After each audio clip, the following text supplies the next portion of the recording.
Gilbert Gottfried, and this is Gilbert Gottfried's Amazing Colossal Podcast with my co-host and cohort, Frank Santopadre.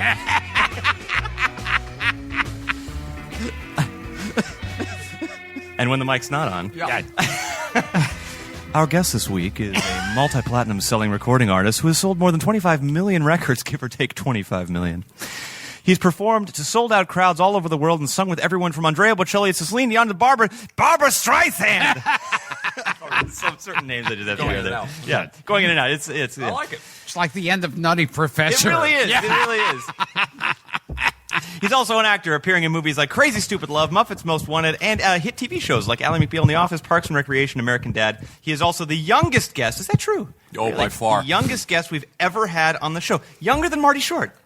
We haven't had Marty Short. Oh, no. Oh, God. Yeah, Well, then there you go. we'll get He'll him. be the youngest. He'll be the youngest. And I'm sure he won't understand any of my references. Please welcome the multi-talented Josh Brolin. Josh Brolin. Right. All right. God, pleasure to be here, guys. See, so you can only keep my voice up a certain amount of It time. hurts my throat. Every time I do you, I need a lozenge. Oh, God. You do have one of the greatest voices in all of show business. Nobody can do you. You're one of a kind. He is. Oh, He's thank You're you. just the inimitable. best. You are. You truly are. I've never heard Rich Little do a Gilbert Gottfried imitation. Why don't we get Rich Little on the show Oh, and we ask have him to. to do you? Yeah. We have to. He's Yeah. 1,000, I think. Is he? Yeah. God bless him. You know, but you are our youngest guest. Before this, Larry Storch from F Troop was our youngest guest. And he was 93. Really? Yeah. So I'm just under the bar. So you just beat him. I out. just made it. Yeah. How many of our guests have you actually heard of? That's what I want to know, Josh. Because the show skews a little older. It doesn't Barbara really? Feldon. Oh, you know Barbara classic Feldon? legend. Okay. No. No. Oh, see? No. Ken Berry. I know Ken Berry, of course. Okay. Yeah, sure. Okay. But Okay, this is a I feel like you're a young hip. The kids dig you. I'm a groovy guy. You're a groovy I'm guy. a groovy cat. We both have look, I'm 34. I'm no spring chicken, but I'm not 94. We both have a passion for khaki shorts, I see. Oh, yeah. So, listen. We both have sexy legs. We both Yeah.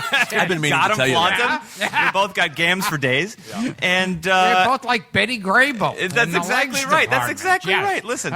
Our style is coming back around again. Truly, we are. Yeah. We're what Tyler the Creator wishes he was doing. How about Marty Allen? Does that name mean Marty anything Allen to you? rings a bell. Because the hip hop kids, Oh, they love this will bring it back. They to love you. Marty well, Allen. Then you'll jump off the cliff and you'll say, "Oh, him!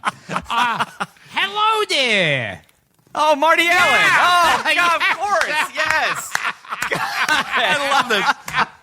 That's always great when your signature line is just a greeting. Yes. Yeah, I feel like that's how you know See, you've made it in show business. So you know everything there is to know about. yeah. Marty Hello Allen. there, hey lady. Well, yeah. I mean, Yes, there's there you truly, go. Exactly. yeah. There you go. Marty Allen worked with the Beatles on the Sullivan Show. That's how I know his name. And Yes. Marty Allen was in a team with Allen and Rossi. Alan half of Rossi us. and Young. Yes. Where, Alan Rossi where and Young, yes. He was the crazy Jew, Uh-huh. and he had this handsome Italian singer. Oh, he did. So it was Yes. basically trying to recapture Yes. Martin and See, Lewis. when I got signed, they said we want the look of a crazy Jew with the voice of a handsome Italian singer. So as show business has progressed, they've decided to kind of blend the two, and Josh Groban It was works. born. Yeah. So basically, you look like a Hebrew student.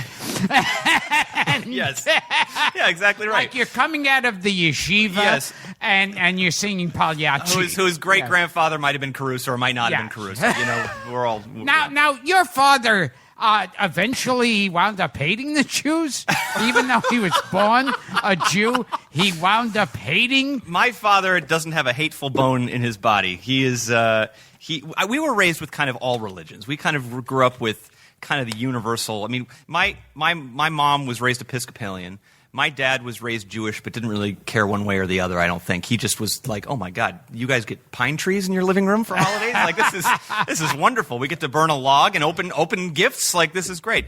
So, he kind of converted when he married my mom, but truthfully, we were raised kind of to study all of them. Oh, so you didn't have any strong religious upbringing? Didn't really. I went to an Episcopalian elementary school, and and then that was it. But your father did donate to the Third Reich. No, that is your blue cards here are very smudged. Yes. I think that I feel like and your new album is Deutschland. Well, that is true. Actually, that might have been where the confusion came from. My titles are odd. They come to me in dreams, and sometimes there's no rhyme or reason for them. But yeah. That would be an interesting collaboration album with Steve Reich, the contemporary composer. Songs for the Third Reich and just just three of us. It'll be a boy band. Yeah. Your parents were not musical, but your grandmother. Yes, my grandmother was very musical. Yes, she played for. She was an accompanist for singers, and she played the piano and played the organ. And I remember I was having a voice lesson once at my parents' house, and my grandma happened to be over, and I'm just doing scales. And you know how grandmas just kind of wander into they just kind of walk in. All of a sudden, boom, like grandma's there. Yes. Oh, hello, grandma. She goes, I once played that song for 25 cents for a whole hour. Well, goodbye. Walked back into the kitchen. Wow. And that was just, Now, she played in vaudeville. My grandmother on my mother's side played in vaudeville. Yeah, she was a kind of a flapper girl in the 20s, and my grandmother on my father's side played one song for an hour for 25 cents apparently. Now, did they ever tell you about the old stars back in vaudeville? I only knew about my grandmother on my mother's side's vaudeville days because of looking through old pictures. There's such a kind of a tragic and fascinating thing sometimes when you have a loved one that's in their 90s who passes away, is you suddenly go through a treasure trove of history, and you go, God, Grandma did that. Sometimes they're very close to the vest about things they did and people they knew and all that. So, yeah, no, we weren't really talked to about it very much. I don't know why. So the music skipped a generation. You. It did. Yeah. No, I'm waiting for your son to be a great singer because we think it skipped a generation. First of all, how do you know I have a son? Well, that's the next thing we're bringing up. Yeah. It'll skip. It'll skip my kids. My kids won't want anything to do with it. Anybody who's around me, I don't know. But your kids are into comedy, right? You. Yeah. Oh yeah. Big time. Yeah. Yeah. My 5-year-old son wrote Friends. Oh, yeah. Fantastic. The theme song or the show? Yeah. And Joey. Did he create Joey? Oh, yes, that Joey. was one of his failures. Yeah. Okay. Well, look. And then he tried to create a million shows for Matthew Perry. He was a spin-off kid. He was Yeah. more, that's your forte. His forte is spin-offs. Yeah, he did the Ropers. Well, wow. Yeah. Oh, my God. Really? Interesting. So here's the thing. What did you listen to as a kid? Because your parents were not in the business, No. but you were exposed to classic music. I was exposed to all sorts of things. What were you exposed to? Where are you going with this? I don't know. kind of- Whenever you just said you were exposed. What did they show you? Here's an old record called "Ever Seen a Grown Man Naked?" Yes. Here's a doll. Show us where the man. Show us where he touched you. Yes. In the 70s, you talked about loving records in the 70s, but there are some creepy album covers and titles in the 70s. Like there's some very odd kind of bearded men. And I am Really? one now. But Really? like every vinyl, it seems like, is a bearded man Anything we staring can into the Google? distance. Like the name of the album is always like show us on the puppet where he touched you or something like that. Yeah. And back then it wasn't creepy, you know. There were a lot of double entendre songs in were the a lot, 70s. yeah. Did you know, Gil? Like yes. like Melanie singing Brand New Key and yes. Afternoon Delight. Yes. There was a period where there were, and of course bubblegum music. Yeah. Yummy, yummy. And now- and what was that? My Ding-a-Ling. My Ding-a-Ling. I want you to play with My Ding-a-Ling. Right, the Chuck Berry. Yeah. But there That were wasn't a song. You're just saying. the song. Yes. There Yes, was. I was song? rapping it. Yeah. Yeah, I was. You got to contemporize it for the kids these days. All of those songs wouldn't make it on the radio these days. No, I'm sure not. No. But what did you listen to? Because we ask all our guests what they grew up watching, what they grew up listening to. I grew up listening to. I loved Gladys Knight and the Pips. Uh-huh. I loved kind of soul music. Yeah. I loved Paul Simon growing up. Yeah, My me parents' too. First album I ever got was Graceland, and just loved that Rhythm of the Saints. It kind of was a first introduction to world music and those rhythms and things like that. Right. And then I grew up listening to people like Mel Torme. I grew up listening to the great crooners. I grew up listening to Caruso. I grew up listening to Frank Sinatra. Show tunes too? They play that stuff in the house?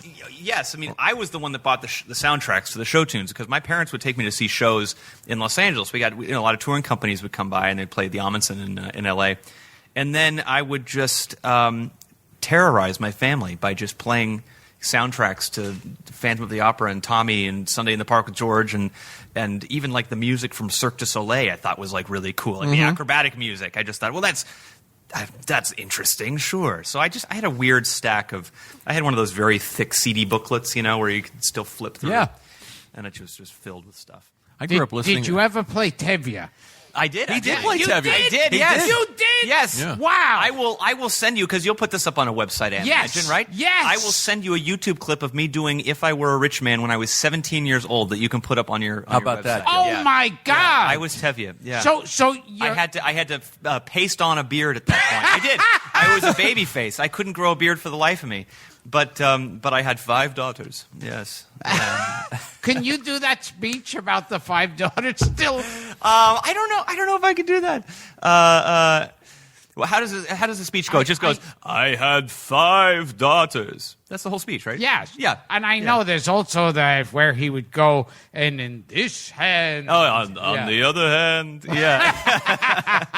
I sell cheese, and on the other hand, ask the rabbi. Yeah.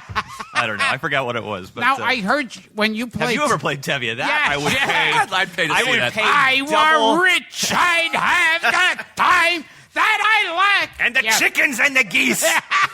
How old were you? When I you was played? 16.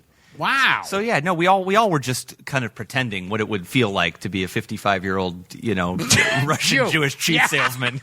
We were all just, carpooling in the station wagon every day. We didn't really know what it felt like, but Would you say Zero music Mostel was the he was the greatest Oh, Tevye? yeah. Zero That's was right, yeah. probably the greatest. We had his son on the show, Josh Mostel. Oh, really? A couple of weeks ago, yeah. Cool. Yeah. How old is he? Josh, he's in his probably 60s. Oh Yeah. man, Phew. Still under the wire. Yeah, very good. and he was a kid on our show. Yes. He was a young whippersnapper. He was a youngster. He, I thought Zero was probably the greatest. He was great. Why didn't he do the movie? I liked Topol. Topol. Yeah. Topol. Yeah, Topol. Topol. Topol. That's his greeting to people. Yes. Topol. But And- he was good. I think he didn't do the movie because, and I hope this is the actual truth, that the producers thought he had a reputation for being a little bit difficult to work with. Old Zero. I would have imagined that people Or they with didn't one do it. name would be more difficult than people with 2 names. I would imagine if you're just Topol, then That's why Cher never played. never played Tevye. Yeah. She began filming. Sunrise, sunset. So just take us through this journey a little bit. I mean, how do you? And I know I'm skipping over years and I'm skipping over big important parts of your life, but That's okay. But listening to the music and falling in love with this stuff. Yep. And eventually your vocal coach gives a tape to the great David Foster. That's right. I was singing "All I Ask of You" as Gilbert. And, Really? Yes. I'd pay to see that too. Yeah. Can we hear 2 lines at least? Yes. That's all I ask of you. The end. There's a great version of Josh singing that with Sarah Brightman There is. online that I saw. Yeah, that I watched as me, last though. night. Beautiful. Yeah. The boring version. Yeah, that didn't work. That as didn't well. work at all. No, but I was. no. Yeah, it was actually. God, it was just around the time that I was playing Tevye. I mean, I was a kid. I was a senior in high school, and David Foster called a voice teacher that I was with and said, Michael Crawford was supposed to sing at an event for the governor of California, and he just pulled out. Oh, it was Gray Davis's Yeah, it was inauguration? Gray Davis's thing. Yeah, Uh-huh. and so he says, "We've got who's young who can sing the song," and I sent in I was one of 5 tapes, and he picked my tape, and that was my first time singing in front of a professional audience. So David Foster, also famous producer. Yeah. Also famous for being the man that ran Ben Vereen over with a car. Yes, but that story actually is what happened was, at least I think this is the right story, is that once Ben Vereen went to the hospital for that injury, they found a brain tumor that he would not have otherwise noticed had he not been hit that night. I did not know that. I think that's what David Foster. I think that's maybe. Yeah. Yes, haven't you read David's autobiography? Yeah, That's that was his story. yeah. So he saved Ben's life. That's what Apparently. David Foster's lawyer. That's right. Yeah. Said that. Listen, before. I've got a story. Yeah. That might very well be true. like Lee Harvey Oswald said, well, Kennedy would have had a heart attack right then anyway. Hindsight is 20/20, they say. Oh boy. Now, who ran over Stephen King? That was just a civilian. That a was regular, so not another. It sweet. wasn't a celebrity. Oh, man. Yeah. I was fascinated by the fact that here's Ben Vereen Yeah. wandering on the Pacific Coast Highway at night. Well, people do jog at night, and it's Yeah, nice. true. The ocean breezes. I ride my city bikes at night. But what are the odds of one musical legend being hit by a car driven by another musical legend? That's show business. Right. That's Right. We've all been hit by David in various ways. George Gershwin crashed into Frank Sinatra once. I didn't know that. Yeah, Really? That's famous. Well, So you should storytelling. But just to Ben Vereen, I heard was a little. He was in his wacky stage too. was that? Did he have a wacky Yeah, stage? Yeah, they he say. might have been wandering aimlessly. Oh, really? And seen dragons chasing him or stuff. Really? Oh, I didn't know that. Yeah, he And- was. And David was in a normal car with the headlights on, I imagine. I don't know the whole story. There was of no it, Ben but- Vereen crossing sign, which was with the fedora down, the fedora tip down in a just kind of just With his silhouette. Bob Fosse, smoothly dancing, his white gloves, jazz hands Yeah. across the street. No. So Gilbert has no interest whatsoever, Josh, in your personal history. That's absolutely fine. That's absolutely fine. Can I leave now? Yeah. Yeah. But damn it, I'm going to. We have so much watermelon and cashews left. You brought the snacks, Gilbert. You want to just leave them here? Fine with me. I'll zip up my onesie and enjoy the rest of this afternoon. I will be covered in watermelon juice, dripping down my flesh, and then and cashew crumbs permeating the felt of my onesie. You are seriously. When I watch your roasts, you are like a depraved Maya Angelou. When your perverted prose are a work of art. The way you insult is second to none. Truly. A depraved Maya Angelou. Yes. Maybe my favorite compliment that you've received. Because this brings me to another topic. It's like when Frank was saying, Josh Groban wants to do the podcast, and I was thinking, what the hell do I want to talk to him about? And he said, Clearly not his history. I could show you the email begging me, by the way. If you'd like me to pull that out, I could send you at least 4 emails from the past year and a half of your sweet wife saying, listen, there's a cancellation. yes. It was last minute. I shit you not. Don't you call me out, you motherfucker. Listen, I will show you those emails. Yeah, the girl who was the original. We'll bring snacks. Yeah. We'll come to you. The girl who was the original Marilyn in the pilot of the Munsters just died. And so we're going to try to get Josh. We had the last living munchkin. Yeah. There is only one. Jerry Marin. But she hadn't heard of him. Yes. So We actually considered interviewing the last living munchkin.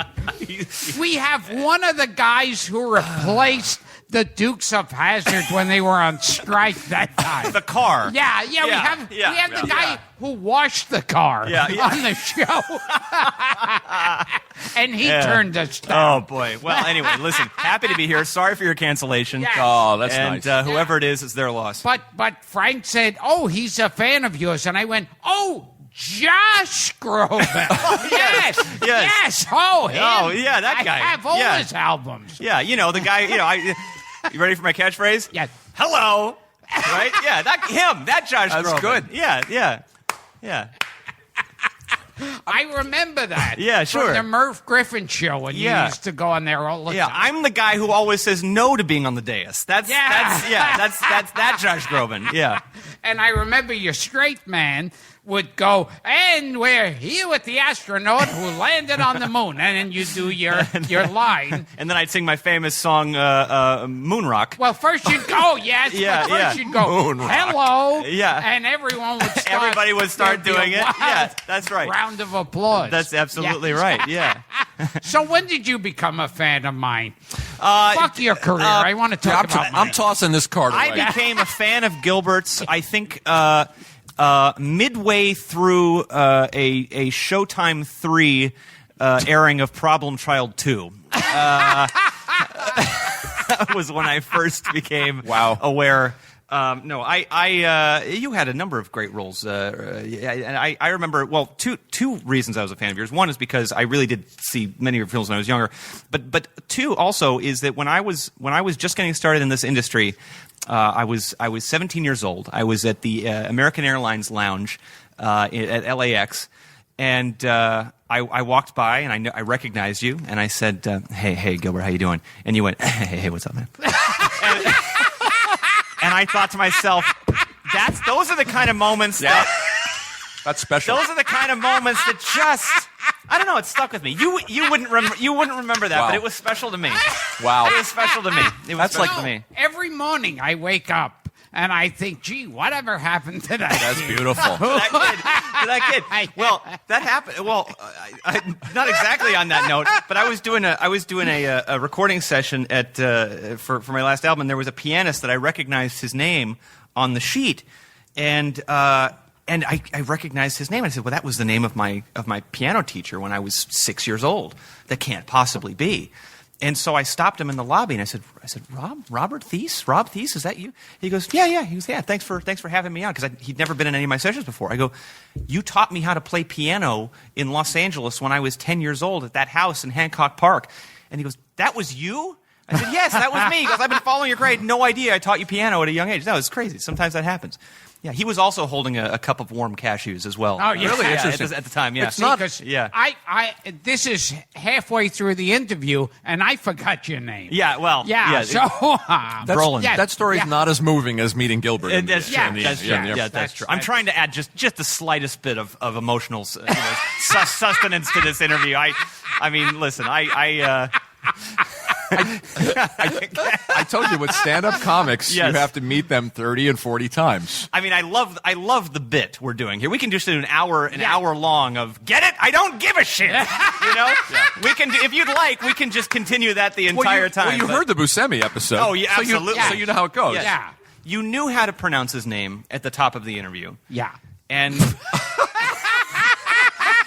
yet somehow it still transitioned into a 15-minute long discussion of how to pronounce his name. I still haven't heard you say my last name. Yes. Yeah. Yes. Goldberg? That's it. Yeah, that's it. Okay. Goldberg. Yeah. That's the Italian pronunciation. Yes. Oh, boy. Got a lot of blue cards here. Are we I out? do. Yes. Now, when you go ahead. You got a question for Josh yeah. Goldberg? Yeah, I was just doing my catchphrase. Yes. Yeah. Yes. Yes.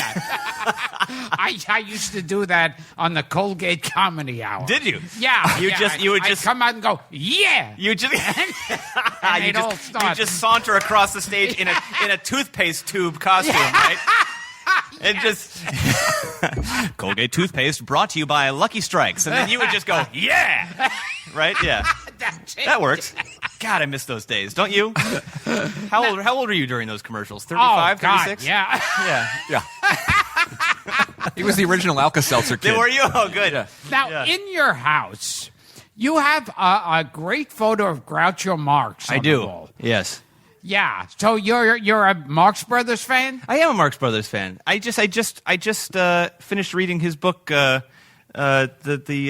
Groucho letters. Have you read those yet? Oh yes, they're fantastic. Yes. Sure. To all these great authors, they're great. And what stuff. he would say is that not only did he have great wit, but they said his letters would inspire great wit from others. Like people would feel like when you were writing Groucho, you had to be on your A game. Oh yeah, much like doing a Gilbert podcast. You can't phone it in. Yeah. You have to like be, us. You have to. Yeah. You have to be. You can't come on and go, yeah. You can't just come on and go, yeah. Yeah. I look forward to the soundboard. The soundboard some internet geek is going to make of this. And we're gonna prank call people, just going, "Who is this?" Yeah. Have you heard Gilbert's old Groucho? No. It's a special treat, Josh. Oh my goodness. This is Groucho at the end. When we was working vaudeville on a stage used to be what the performers would stand on. And the performers back then were people who performed. And they would do a joke. A joke back in my day was you'd say something and it would get a laugh, and that was a joke. And you'd wear a Is that really how he sounded? He used to go on the Dick Cavett show. My goodness. And I remember I would see like all the old Marx Brothers movies, and I loved them, and they'd show like him on You Bet Your Life. Yeah. And then he was away from the public eye, and he would come back on the Cavett show. Yeah. And With the cap, with the little bird on the bird. Yes. And Or little like I've seen the pictures, but I never heard the recordings. But now I feel like I was living in the. Yeah, and you'd go, where's that like really fast talking? Where's that thing? And he'd be there going. But was he very old? What was it? Very old. Okay, very old. Yeah. And he would be like, back then you'd wear a hat, and that was an article of clothing that you'd put on your head. And you go, oh my God. Wow. Yeah. But I became fascinated. Listen, trust us. Have him on the show. He's going to do the hat. Yes, He's going to do the hat bit. It kills. We talk about the Marx Brothers a lot on the show, and how we like the Paramount versions, the Paramount films, more than the films where MGM kind of imposed storylines and plots on them and love interests. And where they became like supporting players in their own movies. There were actual kind of storylines they had to follow, as opposed to just being able to kind of roll and do their shtick, and there wasn't so much of a structure to it. But Now, speaking of the Marx Brothers and puns and wordplays and that sort of stuff, you like to write jokes. No, I don't. No, I absolutely don't. I could think nothing I'd rather do. Really? Because I found less. I found your Father's Day joke, your hyphenated joke. That might be the only joke I've ever written, and it's not even a joke. Sounds like my act. It's a dad joke. If I had children, they would go. That is the most I would ever get out of this joke, because I'd get a glance before they went back to Nintendo. You're looking at me like I should tell the joke? My next album is going to be called "That's Not Even a Joke." Yeah. Well, he tweets. He tweets puns all the time. Okay. All right. So what was it? What did I write? I said, how did the English professor die? He got over hyphenated and fell into a comma. It's awful. I like it. Do you like it? Yeah. I knew he would. He loves wordplay. I feel like I've got to be wearing khaki shorts to get away with that joke. I feel like that is you should end it with yeah. To break the deafening silence. You gotta have a silence killer in an act, don't you? If a joke just doesn't go over, do you have a noise or a word that you can yell that just saves it? There used to be this comedian who would go on TV, like on the Sullivan and Merv Griffin. He was this black comic. I think his name was Freddie Rogers. Okay. And his catchphrase was, "Oh, yeah!" It's funny. And he would do jokes, and right after the punchline, like if the punchline was, "I'm a cowboy," he'd go, "And I'm a cowboy." "Oh, yeah!" It still gets a laugh in the room. It's not that much different than Dynamite. Yeah, her cooking is terrible. Oh, yeah! She got a mustache. Oh, yeah! I think the key is the inflection, too. Yeah. I think if you yell something in a high-pitched voice, you could go, "Cashews!" and everybody would laugh. It's just, that'll be, just yell "cashews" in a high voice, and it kills. And he slipped into a comma. Cashews! Cashews! Hilarious. All right, so So Listen, I'm learning a lot about comedy today. You won't cop to writing I might jokes. write a second joke because of this. But you tweet jokes. Fingers crossed. Well, I tweet silly, stupid things, and maybe they're I don't know. Possibly. Be careful tweeting. I don't know if I've ever that's a told cautionary you. tale. It's Oh, a man. dangerous business. It is. It absolutely is. But that's okay. I mean, what else? I mean, what am I going to do? Text friends? I mean, come on. I would talk to people. Socialize. What else is there? I've heard you say that your fans, joking around with your fans, and your fans being jokey with you, you think it gave you the freedom to sort of come out of that serious singer mode. Yes, because and have fun. when I got started, I mean, there were a lot of very serious photographs taken, and there was a very serious image, and my music is very serious, and my voice is very serious, and there's all that. And so, I loved comedy growing up. My dad's one of the funniest people I know. I grew up watching comedy. I grew up in an improv. He used to do jokes. Go on, yeah. That's what we call a setup, Gil. That's a setup. Yeah. He's a dog with a bone. I could see your wheels turning from my ear. I could hear your wheels turning while I was looking at Frank. I liked comedy. So, but it was a weird thing when you're a kid and you've got a baby face. And you've got a serious thing and a serious image. People don't necessarily want to see silly; they don't want to see goofy. So, it's a fine line. So, eventually, thanks to people like Jimmy Kimmel and people who kind of gave me bits to do, where people said, "Oh, that's funny too," and Twitter helped too because I could write something that I thought was ridiculous or silly and my fans would be right there with me. So I realized, okay, we're not all one thing. Let's don't be afraid to kind of go there. Did you ever think in the middle of your songs you should talk like Gomer Pyle? Oh. And just go Shazam! Every now and then, I think Cashew's a little stronger, personally. Cashews! Because you made a good point. I saw an interview with Dan Rather, and you were saying that in the old days, a singer would come out on a talk show, in the Carson days or the old talk show days. The singer would get the last bit on the show, would get the last five minutes on the show.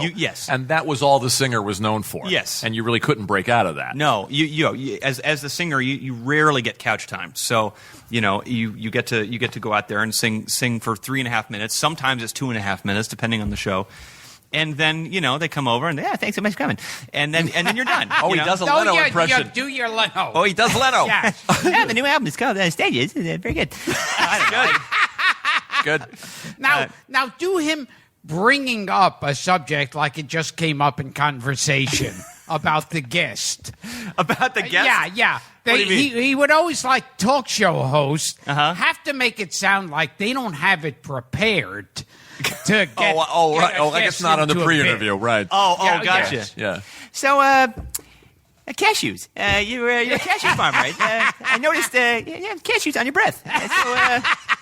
What's the one you do? Yeah, because I know he would always be like, especially, when he'd try to prime a guest into doing a bit. Yeah. And he'd go, so I don't know, I read somewhere that you were stuck in an elevator with a gorilla. Yes. All right. Yes. I read on Wikipedia. Yes.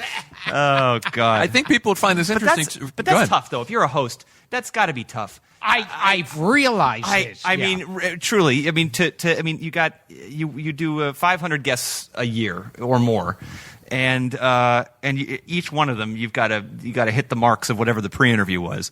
I don't envy it.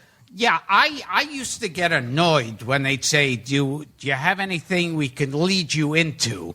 And I thought, I don't want to do that. Yeah. It's boring. But now when you're a host, you go, oh, my God, that's right. Yeah. You need something to ask. They're the ones to lead you in. Yeah. So I have nothing else to say to you. All right. It never stops you, Gil. I was going to say. And, when you were talking about your image and covers being serious, I remembered about a year or so ago, I saw David Copperfield on stage. And now he's doing, he's on stage with his shirt hanging out. Is he? Yeah. And just hanging out or just no jacket. When I saw him, he wasn't really? wearing a jacket. just a shirt and slacks, and talking in a regular voice, and I thought, no, I want to see the What Copperfield. was he doing before? I used to watch those specials. Well, but I always thought he was roll understated. I always thought he'd be like, now I'm going to walk through the Wall of China. Watch this. I always thought he was kind of like the cool. But he used to do like the Bob Fosse hands Did and he? everything. Oh yeah, he was a big showman. Oh yeah, and his eyes would roll around. Yeah, like, isn't yeah. this mysterious. Yes, there was fog. Yeah. So now He's doing minimalist magic. Yeah. Very interesting. And Yeah. this is the show in Vegas that he's doing, Yes, right? Where he's doing the yes. intimate illusions. Yeah. Yeah. Well, I mean, I believe there should be razzle dazzle in magic, just as in comedy. Yes. When you start phoning it in, it's Cashews. Cashews. Presto. What I was would love to see you do a magic act, Gilbert. was your management a little bit? Were they concerned that they wanted you had a certain kind of an image that they were marketing, and were they conservative with you? I think that the concern has been, and I think still is today. They're going to hate this, by the way. Oh, God. No, I'm kidding. Is that I'm so super serious about singing, and I'm so super dedicated and serious about music. But then when I'm off the stage, if I don't decompress that side, I would go crazy. And I think that the concern has always been to make sure that you don't lessen at all the seriousness that I have for the music by confusing that. But I think that, I think ultimately, like I said, people want to see the big picture. I think people want to see all sides. And when I'm doing my shows now, it's loosened me up a lot more to be able to talk freely with the audience, whereas I think before on my first tour, I kind of felt like I stuck to a script of, oh, thank you very much. And now for my next song, I was very kind of stiff, I think, early on, and now I feel like I can go out into the crowd, I can talk to people. And So you do a little banter. I do banter. There are comedy writers, who write for musicians. Yeah. Who write stuff for Vegas acts. I know. And, Yeah. Well, I haven't. Friends done of mine that. have written for Clint Black and Really? people like that. Yeah, you'd be surprised. I like it better when it's off the cuff. I think whenever I try to do stuff that's scripted, I always wind up needing to yell cashew because it doesn't. Right. It goes false flag. Sometimes when people aren't used to delivering jokes, it comes across like being a presenter on the Academy Awards. Yeah, Totally. There's a lot of That's that. exactly right. Horrible. Yeah. It's true. It's true. Yep. All right, we got Well, cards that's here, about it. Josh. What do you Thanks, want? guys. What do you want to talk about? Let's talk about acting. Acting. Yeah. All right. And I heard you say this is interesting that you get pushback on auditions. I get pushback. Because the people auditioning you have said things to you like, yes, I know you're a singer, and we played. And there was a quote where you said, we played your song at my mom's funeral. Oh yeah, Now make me laugh. that's always an awkward when you're like auditioning to be, the Punisher. Yeah. You auditioned for the Punisher? No, but I'm just saying as an example, Or Pippi, the funny repairman. Pippi the funny Punisher. Yeah. Truly, let's be real. Yes, it's hard to get method in there when they just played your song at a funeral and or a wedding. But they let you. I mean, that's another way. I always thought. Well, who was it? Oh God, who was it who was running for president? Who always Pat Paulson? No. he always held on. Bob Dole. Bob Dole. Yeah. And the funny thing with Bob Dole, after he ran for president and lost, he would pop up on sitcoms and Saturday Night Live. Viagra commercials. And Yeah, that too. And when you saw him in that, I always thought, had he done the sitcoms first, the voters would have liked him a lot more. Yeah. Well, there's the pressure. I think well, you're right. I mean, people. Some of these guys. I mean, I think people like Mitt Romney a lot more now that he's not running for president. I think there's people like once people start loosening up, and you got in the boxing ring with Evander Holyfield to raise money. Should have done that before. That would have been great. Yeah. And because now the public goes, oh, I like this guy. Well, there's such a concern. I think there's such a control. There's a very type A control freakdom to people who run for office and to people in the entertainment industry as well. And I think that when you try and it's like the sand in the hand. When you squeeze it so tightly, it all falls out. When you just hold it, it all stays there. I think with these politicians, the same goes. They're so concerned with everything being meticulous. They've got people that are reading, moment-to-moment ratings of how a single statement played across a certain territory they want votes from. That how do you be human? It's impossible. Sure. It's impossible. You become a robot. And I think President Obama actually got that part really right from moment one, as he just knew how to be a person. Yeah, Bill Clinton too. Clinton too. Yeah. Yeah. So did you feel like in the beginning, I have to be like the serious, sensitive artist. That'll be my image. Well, or did you have people telling you that? I was 17 when I got signed, and I was 17 going on 12. I was a late bloomer. I was a sensitive kind of immature kid. And I got signed at a time when I was still terrified about performing. I still had stage fright. I was terrified about my voice, of taking ownership of what it could do, and the discipline of really working at it. So I had to kind of pretend to be, hot shit while I was secretly terrified and learning. I was a student and a pro at the same time. So it wasn't until about 5 or 6 years ago where I felt like I put in my hours. I had enough experiences and successes and failures and learning experiences to take ownership of it, that I felt like, I can shed some of that stuff that I felt was maybe not so much about faking it, but more about having a shield, more about having a way to kind of protect myself from the stuff that I was secretly really sensitive about. And I think that, now I feel more comfortable in my own proverbial skin. Yeah. So, Are you serious about acting? Is it a lark? It's not a lark. I am serious about it. I was taken from theater school when I was signed. Okay. So my whole background was I didn't think I'd be doing TV and film acting. I thought I'd be doing Broadway or plays or things like that. Right. But the singing lessons were truly a tool that I was using to be a better actor. I thought that if I could sing as well as act, then I would have a better chance of getting roles in things. The singing wound up being something I was way better at, so it just took over. But I love acting. The stuff that I've done has been cameo mostly stuff, and friends that have called and said, "Hey, we think we've got a fun role for you." Well, you played a convincing douchebag in Thank you very much. Crazy Stupid Love. Yeah, thank you. That was method. Yeah. I sat behind that guy for many years in high You were school. good. So Thank you. in the beginning, singing was secondary. It was. Yeah, it was. I was at a wonderful, incredible arts high school called the Los Angeles County High School for the Arts. It continues to be a great school to this day.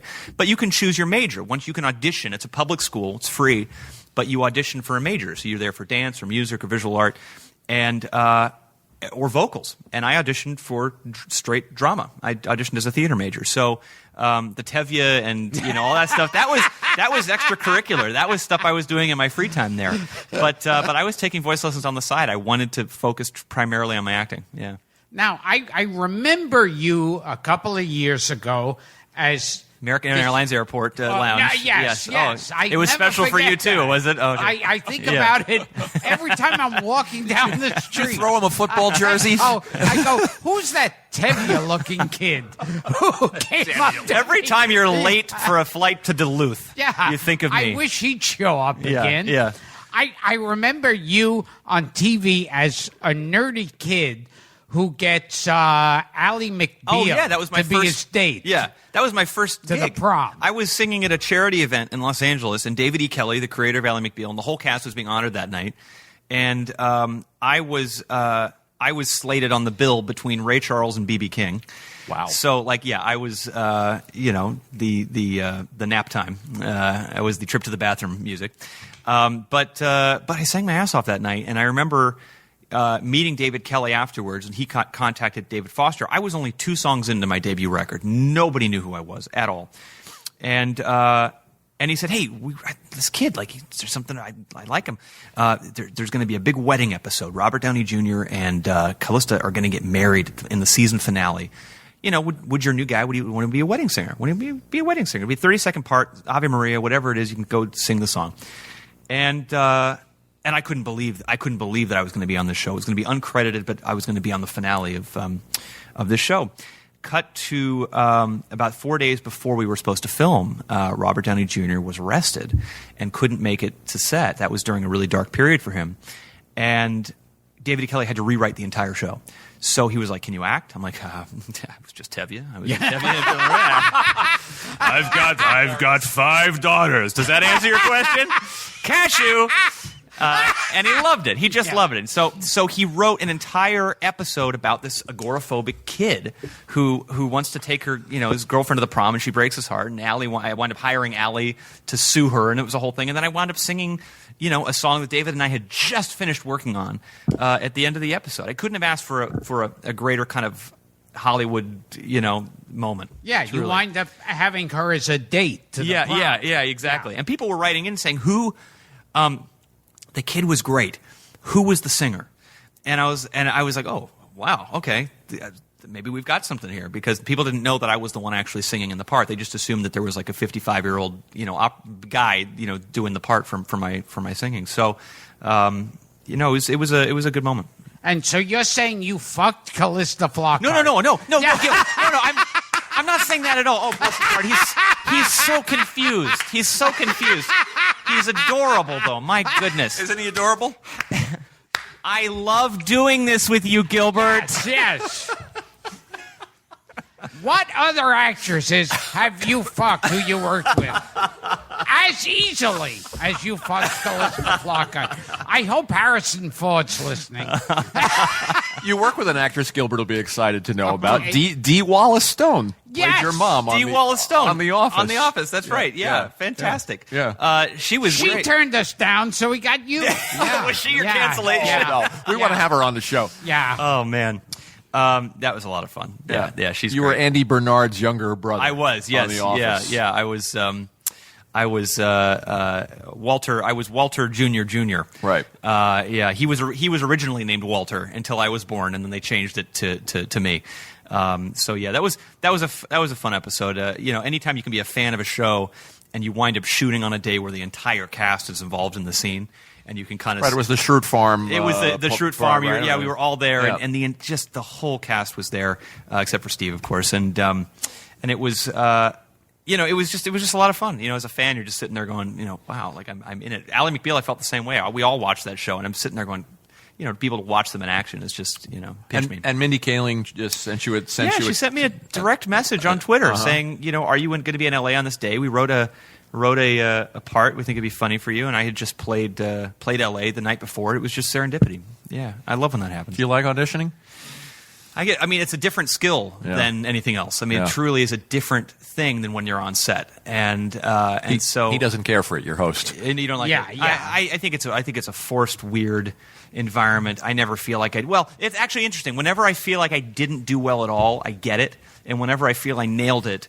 I'll get a call from the agent going, there just, something wasn't there, whatever it was, just wasn't there there. are times where you think, oh, well, that's it. Yeah. That's it. I'm writing my Academy Award speech now. That's right, yeah. And it's like, no, they didn't really. Yeah. And they go, no, they thought you were good. Uh-huh. Yeah. Did you audition for Problem Child? Yes. You did? Yes. With the kid? No. he's coming on the show, by the way. Yes. Is he? Yeah, Michael Oliver. I won't be the youngest anymore. Or maybe I still will be. How old is he? Probably He's 87. Is he? Yeah. He has this growing disorder. Oh, really? Yeah. I think he has a gray bowl cut now, right? Yeah. You guys are neck and neck. You might be younger. We might, okay, all right, yeah. Yeah. Michael He's Oliver. like He's coming. I heard he was a sweet kid in real life, though. Yes. Ish. Yes. Ish. Yeah. Ish. Yeah. And John Ritter, of course, right? Oh, Who was yeah. just the Yeah. best. John, just the John best. was fun to work with. You want to talk about this movie you're doing with Anna Kendrick and John Krasinski? Yeah, I was in Mississippi about a year ago, and we shot this movie. Speaking of The Office, John Krasinski directed the second episode that I did. That was my first time getting to know him as a director. And this is his first feature-length film. It's called The Hollers, which is a last name. And it's got an amazing cast. I play Reverend Dan. I play the guy who's kind of the aw shucks, little Gomer Pyle-ish kind of guy. And he's kind of the reverend of the town, and he winds up dating the ex-wife of John's brother, played by Charlton Copley, of District 9. Mm-hmm. You ever seen that movie, District 9? Yeah. He's kind of the guy who turns into the alien. That's a freaky movie. And he plays. yes. He's the voice in Yes. Chappie. He plays Chappie. I am Chappie. That's him. Oh, I didn't see Chappie. But it's Charlton and John and Anna Kendrick and great cast. So yeah, it was. I don't know when it comes out, but we had a good time making it. You fucked Anna Kendrick? No. Yeah, jeez. No, Gilbert. No, I did a movie. The movie. I did a movie. Oh, I get those two. It was mixed John. up. I needed to fuck John to get the movie. He directed the movie, Gil. Have a watermelon slice. Yeah. Your blood sugar is dropping at a drastic rate. So you did fuck the director. That's thank Well, look. God. Well, that makes sense. Does it? That's how I got Problem Child. This may be the first guest we've had on the show that's a fan of the Problem Child movie. There's a breakthrough happening here. I have a sealed VHS box Are you set. serious? I wouldn't tell anybody in Los that. Angeles. There's I don't even know where to find it. There was a Problem Child 3 yeah. that no one knows about. Wow. It was a TV movie. Oh, was? Yeah. Were you in that one too? I was in that one. Yeah. I was the only one for the Yes. original. Oh, you were the Original. Eugene Levy to the American Pie continuation. Yes, he yes. was. Okay, gotcha. Yes, gotcha. Yes, and starring Yes. Gilbert Scott. Yeah, but that was your moment. Truly, the third one was your moment for the head marquee name, right? Yeah, That and was starring that by was default. yeah. You were the only face on the cover. Yes. For the first time in that series. That's fun though. When you finally get to the third made for VHS. Yeah. You get to be the star. That's right. Yeah. I remember doing like one of these low budget directive videos. No. Yes. Oh, you? Believe it or not. Shocking. and it had like I think like all these people like Mark Singer. Oh, and yeah. Oh, the Mark Beastmaster. Hamill. Yes. The And Beastmaster. That's another one. Another You remember that 70s, movie? great 70s Yes. Mark film. Singer. And I saw a trailer for it, and because no one in it is like you know if you've got Tom Cruise, Yeah. you go Tom Cruise in. Some people. Here they got to name everybody. Yes, of course. To help it add up to one big star. And it was an action. You see helicopters Yes. exploding and girls ripping their dresses Yes. open. And in the midst of it, the announcer goes, Mark Hamill, Mark Singer, Gilbert Gottfried. Was it the great Don LaFontaine? Was it the may great have been. Oh, Don LaFontaine. In a World? Yes. Gilbert Gottfried. Yeah. And in the midst of motorcycles Oh, crashing yeah. and machine guns going up. It God, was- that's pretty cool. yeah. I would just play that. I would drink whiskey into the wee hours of the morning and just replay that over and over again. You weren't kidding when you told us that you spend a lot of time on the road bored and watching movies, yes. that you've actually gone through the Problem Child I have. canon. I have gone through the entire Problem Child and Beastmaster canon. Yes. Now, do you get that thing? Because you play like arenas. Yeah, sometimes. And I mean, like thousands of people packing it. sure. And then, people are cheering. You're a god on stage. Oh, yeah. And then they're cheering, and then you find yourself sitting in your hotel room. Yeah. Yeah. It's a real letdown. It is, and I don't do drugs. So, for me, like that is a high that's unbelievable when you're out there and you feel that energy. And then you're on a tour bus and you're eating, a Subway sandwich and you're just kind of, well, all right, off to Peoria, I can see why a lot of those guys, and look, I get it to a certain degree, but within the style of music I do, it's still somewhat of a mellow evening comparatively to the big rock shows Yeah. and things like that. And I still feel that high. But I can certainly understand those some of those real heavy rock bands that just felt an explosion of adrenaline out there, and then they go to a hotel room, and I'm also lucky that I can walk down the street, and for the most part people are either really respectful or have no clue, so I can still live a pretty private, anonymous life, and I can be the one people watching still, which I think is essential. I noticed you came into my place with enormous sunglasses, Gil. Oh, yeah. you Paparazzi won't leave him you alone. absolutely. I don't know what that's like to have to deal with that, And a but- dog was pulling me along. That is. But, I totally, even me, I mean, I'll get the cheers and the laughs and Yeah. adulation during a show. Sure. And I go back to the hotel and I totally understand Yeah. why performers do drugs. They want to keep the high going. Yeah. Because it's not just right after the show. It's the 22 hours of your day sometimes that you're just twiddling your thumbs in some hotel room somewhere. You don't necessarily want to go out and exert yourself or go out and be recognized, whatever. You kind of get after show 50 or 60 or 100, you get into a routine of just hanging until it's time to be on. And then you got to be on, and then you're off, and then you got to let down. So, yeah, and the real depression comes when the actual full tour is done. You have that honeymoon period of that week where you're just kicking back, and you got all those shows behind you, and you can go back to, just doing normal stuff, seeing your friends and going out to restaurants and all that. And then you suddenly realize that the structure's gone. That's the thing that kills me, is when the structure's gone, because I like knowing that I have to get myself ready for those 2 hours every night. And then when you get off the road and you've got like a year ahead of you where the time is yours. You write when you want to write. Yeah, you it's record. Almost too much time. It's too almost much of a too good much. thing. You get so used to the institutionalized aspect of being on the road that, it's a come down. When you're about to go on stage, do you go, wait a minute, what? They're all here to see me? How am I going to sing? What am I? Do you get that feeling? I get that feeling, I think, way earlier in the process. If I had that "aw shucks, why me" moment seconds before I went on, I think it would mess with me. I think I've got to find more ways to kind of pump myself up, and I get excited to go out there. But there's plenty of moments. I think those moments happen when you're just by yourself, and you've got a big thing going on sale or a big album coming out or whatever. You kind of sit back and reflect, and we're all our own harshest critics deep down, and so I'll sit back and do "Why me," and then I'll just yell "cashew" with jazz hands to the mirror, jazz hands, yeah, like Fosse, and say it's showtime, yeah. This sort of played into the origin of this podcast, him being bored on the road. He would just call. He would come off that as show bored or more bored than you are today. Well, nothing will beat this. Nothing will beat this, truly. Yeah. He would call me to talk about the Beastmaster. Well, it would be much older. Right. Yes, of course, sure.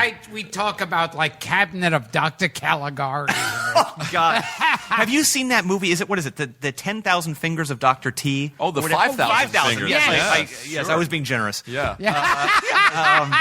But is that Hans Conried?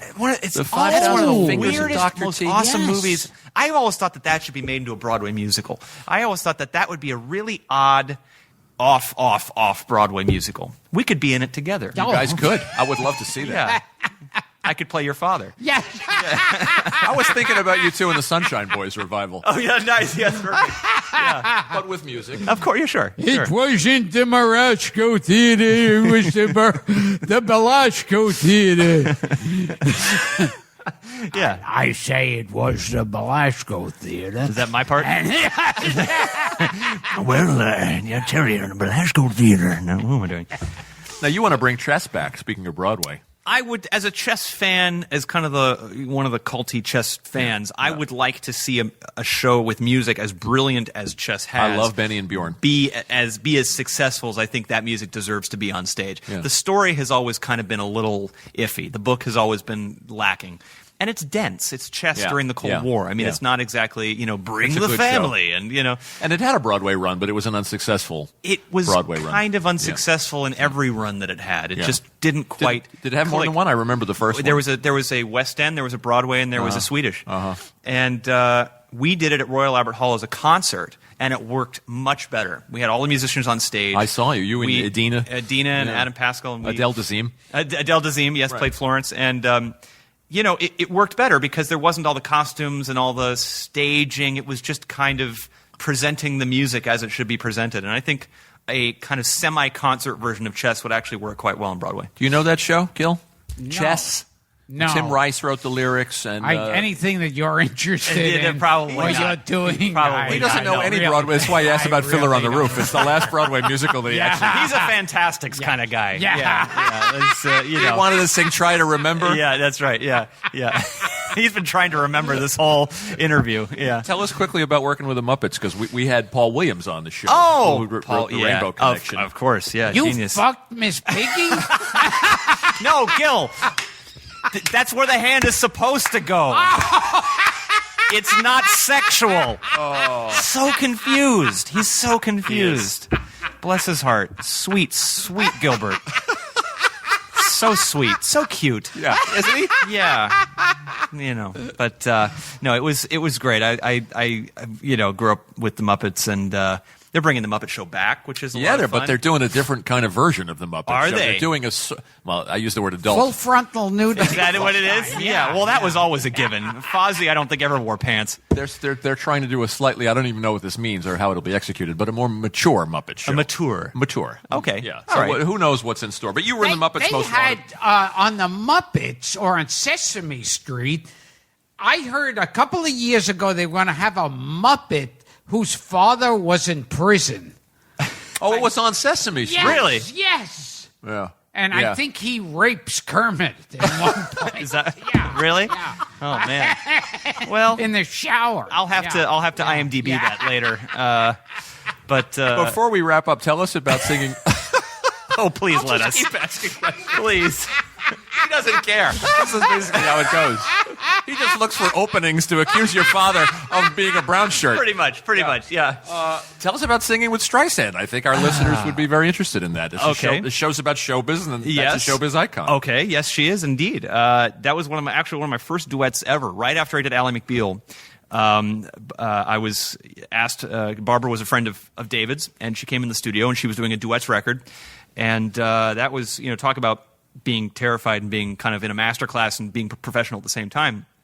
She was very, very kind to me. She didn't have to have me on her record at all. It was a complete unknown, and she had me on, and we sang a song on that first record. And then now 13, 14 years later, we now sang again on her new duets record. And anytime you sing with her, it's you're well aware that you're in the same breathing room as a real legend and somebody that you can really learn from. No matter how experienced you are, it's always a masterclass. But yeah, she's great. Her interpretation, her process is, I think, the most fascinating part about her, because her voice is obviously incredible, but it's the way that when you get to watch her in an actual session, crafting the song, that's when you see how the mythology and the legend has developed, because she comes from that school where if you put the energy into the process and into the work, then the response from people will be there. And as soon as you start to slack on those things, it's no coincidence that the goosebumps aren't quite there. And she puts it into the process entirely. I saw the clip online. I mean, she still sounds great. Yeah, she does. And it's to have that gift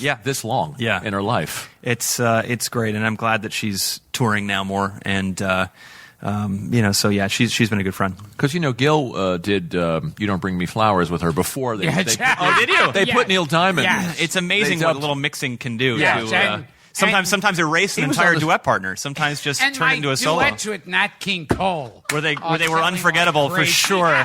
Yeah. In Now you fucked Barbara Streisand. no, Nat King Cole. Oh. Yeah. I just. You want to humor us and take a swing? I'm a virgin, Gilbert. That's what makes this whole bit really, really funny. Is that I don't even know what that's like. I don't know. It's funny to say. So is he. Yeah. But yeah. You want to take a swing at some of these and indulge us? Oh, sure. Can we exploit you? Okay. Try the ones. Now, are we sharing the same? I'm gonna. What are we? Same needle? Gilbert jokes for Josh. Oh, thank you. This is karaoke. Oh, We're doing jokes. This is Gil. This is Josh favoring us by singing some Gilbert Gottfried jokes. Oh, okay. good. Interpreting them in song. And warm up by saying. Cashew.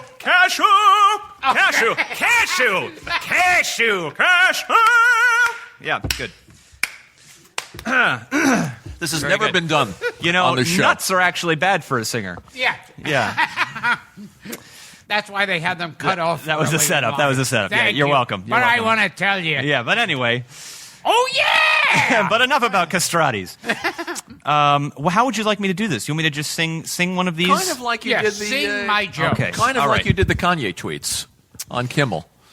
This would be more of a musical theater, because these don't have really the structure, song structure to them. They're a little bit freeform. Like the name of this So- is a one-man show. Yes, a spotlight hits. Gilbert, we hardly knew ye. Yes. With a review. Yeah. Josh Groban is Gilbert Gottfried. In Problem Child the musical. All right. Let's see what it sounds like. It may not work at all. So, a guy walks up to his son and tells him, "Son, if you don't stop masturbating, you're going to go blind." And the kid says, "Hey, Dad, I'm over here."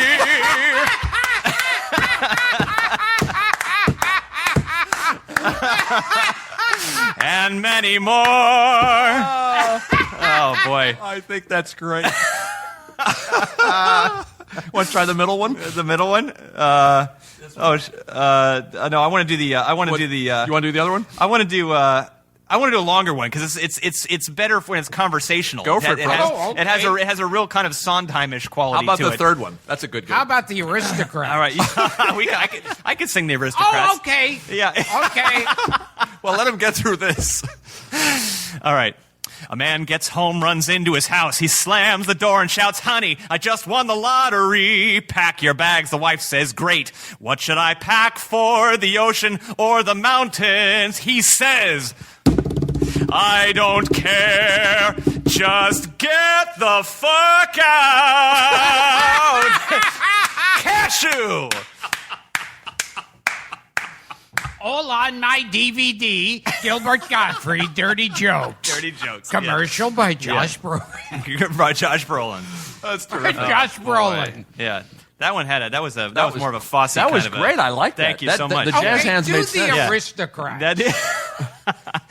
That one That's a career ender. I feel like that's quite frankly a career ender. Your career's already ended. It's ended now, yeah. A half hour ago. I did. You have nothing to worry man, about. that's true. One day I will do the Aristocrats. Maybe if you do if we do a second follow up kind of documentary, maybe I'll tell it With in old song. singers. Maybe I could get like a We Are the World kind of group together, and everybody takes a line. Oh, that's a great idea. Yeah, that'd I'd like be fun. To see that. Aristocrats for charity. And the father is fucking the dog. And shit and piss and yeah. He, the son, is fingering his sister. Preach. Yeah. Is that Wow. Is that the closest you can get to singing? Is Yes, that, yes. Okay. All right. You have to hear him sing on All the right. show. It's a treat. All right. Yeah. I can sing as Georgie Jessel. Can you? Give him some Georgie Jessel. Would you? Okay. One bright and shining light that caught me wrong from right, I found in my mother's eyes. Those wayward tales she told of streets all paved with gold, I found in my mother's eyes. Just like a wandering sparrow, a lonely soul. No, give us all 6 verses. Come on. There's something wrong with your show when you have Josh Groban on the show and Gilbert Gottfried is doing the singing. Yeah. Oh, Lordy. What a treat. That was beautiful. That was stunning. So anything you want to anything you want to not a promote? thing. Anything No. you want to plug? You No, got a new Absolutely right now, not. all of its jobs have been canceled. Exactly. I have nothing. You got a new CD. I wouldn't be here if I had something to promote. Tell us about Stages. Okay, sure. Yes. It's a song, an album of all those great show tunes. Some of the songs I grew up with. Right. One from Willy Wonka. Yes. Yes. Pure Imagination. Somewhere Yes. Over the Rainbow. Finishing the Half. Something in the Park with George. Anthem from Chess. And Get the Fuck Out by Gilbert Gottfried. Which is a bonus track. You have to. It's one of those where you have to let it. Even though it's all iTunes now, you got to let it play for an hour before of silence before you finally get to the song. Yeah. And your foundation, tell us about that. My foundation is called the Find Your Light Foundation. It's I was talking about the great arts program that I went to in school, and I grew up with incredible arts education programs. I was one of the lucky ones growing up, and so it really stemmed from visiting schools, visiting programs, getting letters from people where we're finding those programs being cut drastically. Ever since I was a kid, they've been cut even more. And so the Find Your Life Foundation is a program that's bringing arts education hopefully back to those programs that are being cut, getting instruments to the hands of kids, getting arts and cultural awareness into the hands of young people. And so we're teaming up with groups like Turnaround Arts, which is Michelle Obama's organization, and we're seeing firsthand how arts education is turning great programs around. But that started from my fan base. They gave me a donation when I was playing the Greek Theater for $70,000. They collected all my autographs and put them on eBay and gave them back to me and said, we want you to start a foundation. And so that's how it started. It's important. Believe it or not, singing was canceled in my school. Was it? Yeah. Well, Did you have anything to do with it? If you had the Find Your Life Foundation, then truly we would have all been blessed with at least a couple more notes in your range, I think. There would have been. Do you have anything else to ask this man? Yeah. Who else did you fuck? Well, listen. How long do you have? Like Maria Callas. Maria Callas. Yeah, sure. Joey Heatherton. Yes. The last living Munchkin, Gilbert. Yes. Oh boy. You want to take us? Can we? You don't know the depraved things I had to do to Gilbert to get on this podcast. That's truly. Could you sing them? Yeah. I bought snacks. We got snacks. You want snacks? Yeah.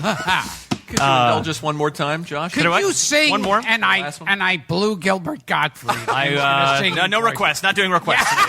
Sorry. What do you do? Did anybody ever shout a joke request from you? Do you take requests on stage? Do people yell the aristocrats like they do Freebird at you? Do they? Yes. Is that your Freebird. Freebird? They light a light. Yeah. Yeah. God, that must get Let's try the last one, and that's a redhead tells her blonde stepsister, "I slept with a Brazilian." The blonde replies, "Oh my God, you slut! How many is in a Brazilian?" How many is a Brazilian? What a treat. Oh, God. Viva Brasil! Viva Brasil! Okay, I'm Gilbert Gottfried. This has been Gilbert Gottfried's amazing Colossal podcast with my co-host Frank Santopadre. And today we spoke to the man who is known for fucking Callista Flockhart, Anna Kendrick, and Miss Piggy, as well as I think Toady Fields. Yes. Oh, and I think he sings. Do you get these references at all? Do you know I'm just. God bless you. I'm already on a jog somewhere. In my mind, already I'm running down the Hudson. I'm feeling. Yeah. And before I say his name, say your famous catchphrase. Cashew! Yeah, well, I don't have to tell you who that is. We all know the cashew. It's Mr. Cashew himself, Josh Groban. Thank you, Josh. Thank you for having me, Gilbert. Thanks Now for get out of my house.